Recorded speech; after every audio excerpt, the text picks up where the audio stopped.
Et y a pas quelque chose qui a changé là? Non? Bah si, mon atelier, voyons, c'est pour bien commencer l'année. Bonjour à toutes et à tous, j'espère que vous allez bien, que vous avez passé de bonnes fêtes et que vous êtes en forme pour cette nouvelle année 2022. Ça fait maintenant 1 an que je suis sur YouTube et je voulais vous adresser un message de remerciement pour toutes les vues, pour tous les commentaires, pour tous les j'aime que vous m'avez adressé. Vous êtes d'un très grand soutien et vous êtes surtout d'une très grande loyauté. C'est souvent les mêmes personnes que je retrouve dans mes commentaires et ça me fait tellement plaisir. En fait, j'ai quand même un peu l'impression de vous connaître. Et d'ailleurs, quand je vous ai rencontré au CSF, j'en ai rencontré certaines d'entre vous et à chaque fois je demandais le pseudo et je dis ah mais oui, mais bien sûr que oui, j'ai l'habitude de lire vos commentaires et puis je vous réponds. Bref, merci pour tout et j'espère que notre relation va continuer sur cette nouvelle année. En tout cas, comme vous avez vu derrière, j'ai un nouvel atelier de couture. Ça fait très YouTube 2010 avec les guirlandes. J'ai même ajouté une bougie Yankee Candle qui, je le précise, sont des bougies qui ont le meilleur rapport qualité-prix du marché. Celle-ci, je l'ai payée 19 € en promo et elle fait 150 heures de combustion. Oui, c'est ça, combustion. Voilà, juste moi qui suis toujours déçue quand j'achète des bougies, je suis bien contente d'avoir cette marque-là et de rester fidèle même si ce n'est plus du tout la mode. Dernière remarque, avant de passer aux résolutions, je pose la question même si je pense connaître déjà la réponse. Est-ce que ça vous intéresse une vidéo sur mon nouvel atelier de couture où je vous montre toute mon organisation parce que j'ai pas seulement réaménagé les meubles, la déco, etc. J'ai aussi réaménagé toutes mes boîtes avec la mercerie, etc. Donc peut-être, et j'en suis sûre, que ça vous intéresserait. Mais dites-le moi quand même en commentaire pour être sûr. Le blabla d'introduction est terminé, il est grand temps de passer aux résolutions. En 2021, j'avais déjà fait des résolutions pour l'année qui vient de se terminer. Et vous savez quoi? J'ai perdu mon carnet où il y avait mes résolutions. Alors je suis persuadée qu'il est quelque part, mais impossible de remettre la main dessus ce soir. Donc heureusement j'ai une bonne mémoire et j'ai encore quelques informations en tête. Mais malheureusement je vais avoir du mal à faire la différence, savoir si j'ai réussi ou si j'ai échoué. Mais en globalité j'ai quand même bien réussi. Si ma mémoire est bonne, mes résolutions étaient principalement portées sur 2 thèmes. Donc il y avait l'élégance et il y avait la culture G. En ce qui concerne l'élégance, mes 2 plus grands objectifs étaient premièrement de m'améliorer oralement parce que disons que ce n'était pas ça. Alors c'est pas encore ça, mais je le remarque et beaucoup me le disent dans mon entourage que oralement j'ai beaucoup évolué, que je parle mieux, qu'on comprend mieux ce que je dis, que je suis plus à l'aise à l'oral. Donc tant mieux, je suis contente, je pense que l'objectif est validé. Évidemment, je vais continuer, ce n'est toujours pas parfait, mais j'ai fait une très belle évolution, donc je peux le dire, je suis fière de moi. Et je vais encore m'entraîner. Ensuite, le deuxième grand objectif, c'était de me tenir plus droite. Ma posture, il y a 1 an, j'étais sans cesse avachie et rien que de me tenir comme ça, ça me faisait mal au bout de 5 minutes. Alors, vous allez me dire, mais pourtant t'es danseuse, je ne comprends pas. Je vous assure que sur scène, je me tenais très droite, j'étais même plutôt cambrée parce que c'était du cabaret. Mais dans la vraie vie, je n'arrivais pas à me tenir droite. Je ne sais pas pourquoi et pourtant j'étais sportive donc j'avais un dos musclé. J'ai fait beaucoup de danse, dont de la danse classique. Donc ce sont des choses qui n'étaient pas très logiques, mais en fait je pense que c'est à cause des études. J'ai passé tellement de temps, études plus travail, j'ai passé tellement de temps derrière un bureau qu'en fait j'étais tout avachie et ça c'était quelque chose qui ne me plaisait pas, c'était quelque chose qui, quand je voyais ma posture sur des vidéos ou quoi, je me disais mais c'est horrible. Donc mon objectif était de modifier ça et je réalise que je me tiens bien plus droite et les gens qui ne me connaissaient pas avant, qui me connaissent maintenant quand je parle de posture etc, ils me disent mais pourtant toi tu te tiens droite. Et en fait c'est juste parce que c'est un objectif atteint, j'ai réussi mon objectif. Aujourd'hui je me tiens plus droite. Là par exemple je suis... Oh c'est quoi ce bruit? C'est une guirlande. Là je suis beaucoup plus droite. Voilà, bon alors là je suis dans une position étrange. C'est vrai que j'aurais pu me mettre face à vous, mais c'est juste qu'après je vais switcher sur mon ordinateur pour écrire mes nouvelles résolutions, donc voilà pourquoi je me tiens comme ça. Voilà pour les 2 gros objectifs élégants de l'année, donc là je suis très contente. Après j'avais des objectifs qui allaient de soi, hein, de toujours faire un effort pour m'habiller. Donc ça c'est pareil, je suis contente. J'ai même beaucoup évolué parce que je trouve mon style petit à petit. En fait je trouve que de faire des vidéos sur le style, comme j'ai fait une vidéo effortless ou une vidéo sur le style preppy, ça m'aide beaucoup parce que ça me permet de définir le style et ce sont mes inspirations et forcément ce sont des styles que j'aime. J'ai affiné mon style, je suis restée je pense élégante 99% de l'année. Ensuite je continue les bonnes manières, etc. Et pour moi, ça devient de plus en plus facile. Ensuite, du côté de la culture, j'avais 2 principaux objectifs de mémoire. Il y en a un, c'était de lire 5 livres. Et là, je l'ai battu puisque j'ai lu plus de 15 livres. J'ai arrêté de compter quand j'ai su que c'était atteint. J'ai plutôt pas mal lu cette année, 15 livres pour les grands lecteurs, vous allez dire mais c'est rien du tout. Je ne dévore pas les livres, je mets du temps à lire. Ce n'est pas inné pour moi de lire, voilà, ce n'est pas encore une habitude. Je vais coudre beaucoup plus facilement que je ne vais lire. Mais je m'impose de lire quand même parce que à chaque fois que je suis dans un livre, c'est magique. Donc j'aime quand même ça, mais ce n'est pas facile pour moi. Mais ça, peu importe, objectif atteint. Deuxième objectif, c'était au cinéma et je voulais découvrir 5 nouveaux réalisateurs et je ne l'ai pas fait du tout. En fait, quand je dis découvrir, c'est-à-dire que je prends un réalisateur et je regarde 5 films de ce réalisateur pour pouvoir me faire un avis, pour me faire une critique personnelle du travail de ce réalisateur. Un film ou 2 films ne suffisent pas. Moi, je regarde 5 et après, voilà. J'avais commencé en début d'année avec Oliver Stone. J'ai regardé 3 films et ça s'est arrêté là. Oui, les films sont bien mais j'ai pas accroché, c'est pour ça que j'ai pas continué. J'ai aussi commencé Wes Anderson, j'en ai regardé 2 mais je n'ai pas été plus loin, mais là j'aime beaucoup. J'en ai regardé 3. Donc il faut que je continue et je trouve ça dommage. En fait cette année je n'ai pas beaucoup consommé de cinéma simplement parce que absolument tous les soirs je travaillais. Voilà, à faire du montage vidéo, à faire du contenu, à coudre, etc. Il n'y a quasiment pas un soir où je me suis posée et j'avoue que ça me manque. Donc voilà, je vais me rééduquer, je vais reprendre le cinéma toute seule parce que j'adore aller au cinéma toute seule. C'est un grand plaisir pour moi et je vais aussi me faire une nouvelle liste de cinéma pour reprendre ça au sérieux parce qu'en fait j'adore faire ça mais je ne prends plus le temps donc c'est dommage alors que c'est admettons 2 heures une fois par semaine et c'est complètement possible.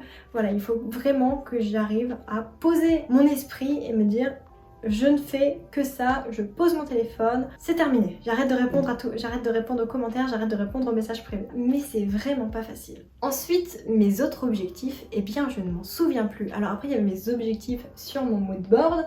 Alors, qu'est-ce que j'avais? J'avais de vivre à Paris avec Bibi. Donc ça a continué. Hein. Partir en vacances avec des copines, et bien à l'heure à laquelle vous verrez cette vidéo, je serai à La Réunion avec des copines. Donc ça c'est réalisé. De justesse, hein. Vraiment de justesse. Je suis partie le 30 janvier, donc à 2 jours près. Ensuite, avoir mes chaussures Chanel. Alors, sur mon moodboard, ce sont des slingbacks. J'ai eu des ballerines Chanel. Et bien simplement parce que les slingbacks sont encore en rupture de stock depuis quelques mois. Voilà. Et de toute façon, je les ai essayés. Et en fait, ce que je vais vous dire n'est absolument pas sexy, mais j'ai un hallux valgus sur les 2 pieds, donc j'en ai 2. Et ça me fait souffrir. Et donc je devrais me faire opérer dans les mois qui viennent, mais je vais être immobilisée pendant 6 semaines. Non, je vais être immobilisée pendant 3 mois, voilà. Donc ça va être un petit peu compliqué, j'espère que je vais quand même réussir à coudre avec ma grosse chaussure, je sais que je pourrais quasiment pas sortir. Donc c'est pas fun. Mais au moins après je pourrais mettre des belles chaussures et surtout je n'aurai plus mal parce que ça me fait très mal ce truc là. Voilà, et après je pourrais m'acheter des slingbacks. Ensuite, mon fauteuil Pacha. Oui, je l'ai eu mon fauteuil. Il est dans mon salon, je suis trop contente. C'est resté élégante toute l'année, donc là je disais oui, évidemment. Et après c'est sur les réseaux sociaux. Donc YouTube, j'avais un objectif de 2000 abonnés. Là, À l'heure à laquelle je tourne cette vidéo, on est 8600, donc c'est atteint. Je suis contente. Et sur Instagram, avoir 10 000 abonnés et 15% d'engagement. Donc, je n'ai pas 10 000 abonnés, j'en ai presque 6 000. J'ai pas du tout atteint mon objectif. Mais en revanche, j'ai presque 20% d'engagement, donc ça, c'est plus que génial. L'engagement, en fait, c'est le taux d'interaction par rapport au nombre d'abonnés. Donc ça veut dire que vous réagissez beaucoup à mon contenu et vous m'envoyez plein de messages. Donc encore merci si mes abonnés d'Instagram voient cette vidéo. Et alors, je voudrais quand même souligner qu'en quelques mois, en 6 mois, j'ai eu 140 000 abonnés sur TikTok. Donc ça, c'est génial. C'était inespéré. Si j'avais su ça au moment où je réalisais mon mood board ou mes résolutions, mais bon, tant mieux. Voilà pour 2021. Maintenant, 2021, c'est achevé. Passons à 2022 et c'est là que je vais prendre mon ordinateur. Donc, qu'est-ce que je veux en 2022? Je vais commencer par la couture parce que j'ai plein d'objectifs couture. Déjà, j'aimerais vraiment apprendre à patronner. Je patronne un peu, vous voyez dans mes vidéos, mais c'est beaucoup de débrouille, mais j'aimerais avoir de vrais skills en patronage. Donc ça, c'est mon objectif. Ensuite, mon deuxième objectif en couture, c'est de bien ajuster tous mes vêtements parfaitement. Ça, vous le voyez beaucoup dans mes bilans couture, j'ai des problèmes avec ça, donc ça, c'est un gros objectif. Et en fait, là, le problème, pour fitter mes vêtements, ce n'est pas que j'ai la flemme, que je ne prends pas du temps à le faire. Au contraire, je le fais toujours parce que je fais des toiles, etc. Mais c'est parce que je n'ai pas les compétences en patronage pour le faire. Et en retouche, etc. Donc voilà, ça c'est ma priorité de 2022. Ensuite, objectif, élégance, c'est parti. Alors, je pense que dans mon style vestimentaire, dans mon comportement ou encore dans mon expression orale, j'ai fait beaucoup d'efforts. Maintenant, je vais travailler ça petit à petit, mais il n'y a pas de gros travail que j'ai envie de faire. En revanche, j'ai envie de développer des valeurs liées à l'élégance. Il y a une valeur que j'aimerais travailler. Je suis désolée, il doit y avoir des enfants en haut, ça fait un boucan pas possible. Je disais, il y a une valeur que j'aimerais travailler, c'est l'humilité. Alors non pas parce que je me prends comme une star et comme dirait Martine, je pète plus haut que mon cul, pas du tout. C'est juste que je prends de plus en plus d'abonnés, notamment sur TikTok. Et en fait, je veux absolument garder la tête froide. Je veux que cela reste que mon plaisir, mon travail aussi, mais je ne veux pas que ça prenne sur ma vie privée. Donc c'est plus à ce niveau-là de vraiment séparer les deux. Et ça ne m'arrive pas encore, mais je sais que potentiellement, je pourrais avoir la grosse tête. Alors, c'est peut-être juste un cliché et peut-être que ça n'arrive pas. Je souhaite être dans la prévention, je ne souhaite pas que ça m'arrive, donc je vais faire extrêmement attention à ça. Et puis l'humilité correspond pas forcément à la notoriété sur les réseaux sociaux, ce n'est pas que ça, mais c'est aussi reconnaître qu'on n'est pas le meilleur dans tout. En fait, je n'ai pas beaucoup de problèmes par rapport à ça. Là, je me confie un peu à vous, mais j'ai confiance en moi, mais j'ai une faible estime de moi. C'est-à-dire que j'ai confiance en moi dans le sens où je sais que peu importe ce qui peut m'arriver dans la vie, je sais que je m'en sortirai. Je sais que j'ai la niaque pour ça parce que la vie me l'a prouvé. Je me suis sortie de situations pas possibles parce que justement j'avais ce truc au fond de moi, j'avais cette énergie. En revanche, je n'ai pas d'estime de moi. Ça veut dire que quelqu'un me rabaisse, pour moi, il a forcément raison. Je suis plus nulle que lui, donc c'est lui qui a raison. Bon, évidemment, je travaille cette estime de moi, mais en fait, le peu de choses auxquelles je crois en moi, je vais manquer d'humilité, du coup. Donc bon, ça se rejoint un peu. Je veux absolument travailler là-dessus et être très saine dans ma tête.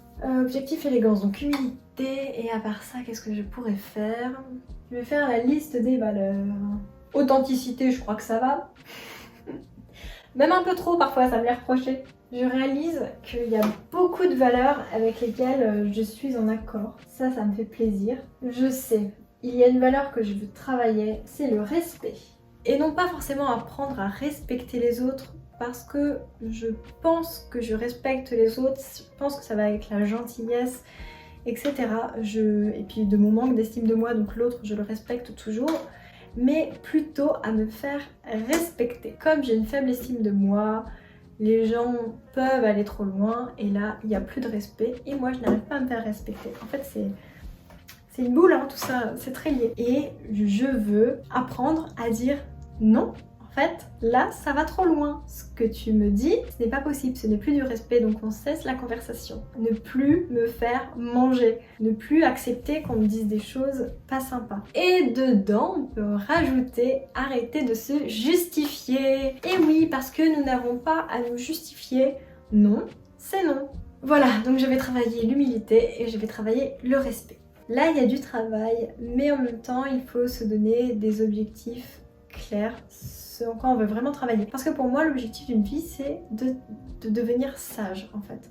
Et donc, toute sa vie, on va travailler sur des valeurs. Il y a des valeurs qui, aujourd'hui, nous semblent, bon bah ok, c'est acquis, mais en fait, dans 5 ans, peut-être qu'on sera confronté à un problème et on se dira bah non en fait je ne sais pas gérer, là je n'ai pas du tout assuré. Donc il faut sans cesse regarder cette liste de valeurs, la travailler et surtout la réajuster sans cesse parce que nos besoins changent. Moi je me fixe ça sur une année, j'ai une année pour changer ça, maintenant on verra. Voilà mes objectifs sur l'élégance parce que l'élégance, vous avez bien compris, ce n'est pas que les bonnes manières ni l'élégance vestimentaire, mais c'est aussi un état d'esprit, c'est un art de vivre, donc les valeurs, ils sont extrêmement importantes. Et la liste de valeurs est très très longue, hein. Vous avez l'amour, la sincérité, la loyauté, l'humilité, la franchise, la générosité, l'harmonie, la gentillesse, la justice, l'intégrité, etc. Vous tapez liste de valeurs sur internet, vous allez en trouver plein, et puis ce sont quasiment les mêmes. Donc voilà, à vous de choisir laquelle vous avez envie d'évoluer, laquelle est urgente à travailler. Voilà, et puis je voulais faire un objectif culture, parce que pour moi la culture c'est important. Je vais mettre lire 7 livres, il faut que ça me paraisse réalisable. Et découvrir. Comme j'ai pas réussi les 5 réalisateurs, je vais mettre 2 réalisateurs. Comme ça me paraîtra également réalisable. En fait, je pense qu'il ne faut pas surestimer, s'imposer trop de choses. Je pense qu'il faut faire ce qui nous paraît assez facile. Ça nous donne déjà l'envie de le faire, parce que quand on a un objectif facile, on se dit bon, bah allez, c'est parti. Et après, une fois qu'on est lancé, on en fait plus. Mais voilà comment moi je procède. Voilà pour mes objectifs de cette année. Donc comme vous le voyez, ce sont des objectifs réalisables, hein. Il y a toujours du travail, c'est sûr, mais c'est comme ça qu'on avance. Et c'est très important pour moi de me sentir évoluer. Je ne me vois absolument pas stagner et me dire mais en fait ma vie, rien n'a changé, depuis 1 an je suis exactement la même personne. Donc ça c'est un travail que je fais depuis que j'ai 17 ans. En fait ça avait commencé quand j'ai découvert la loi de l'attraction. C'était une révélation dans ma vie, alors il y avait un contexte assez particulier à ce moment-là. Et en fait je me suis un peu ouverte à la spiritualité. Bon alors la spiritualité est souvent critiquée mais je reste une scientifique. Donc voilà, j'ai pris ce qui m'intéressait, mais c'est vrai qu'il y a toute cette notion de valeur et de sagesse, et ça c'est quelque chose qui compte beaucoup pour moi. Donc voilà pourquoi toute ma vie, je pense, je travaillerai sur des valeurs, du moins j'y travaille chaque année depuis mes 17 ans. Donc ça fait quand même un moment là déjà. Et d'ailleurs maintenant quand je regarde la liste des valeurs, je me situe plutôt bien. Voilà pour cette vidéo résolution. J'espère que ça vous a plu. Bon, ça change, mais je pense que traiter un petit peu le personnel, ça vous permet aussi de mieux me connaître et surtout de mieux voir mon évolution, hein, parce que cette chaîne traite de mon chemin vers l'élégance. Donc voilà, ça vous permet de voir comment j'avance. Puis maintenant que je vous en ai parlé, je suis bien obligée de le faire. Mais je le fais à mon rythme. Je pense être bienveillante avec moi-même. Que ce soit avec mon alimentation, avec mon sommeil. Je vais donc le faire à mon rythme. Dites-moi si vous faites des résolutions.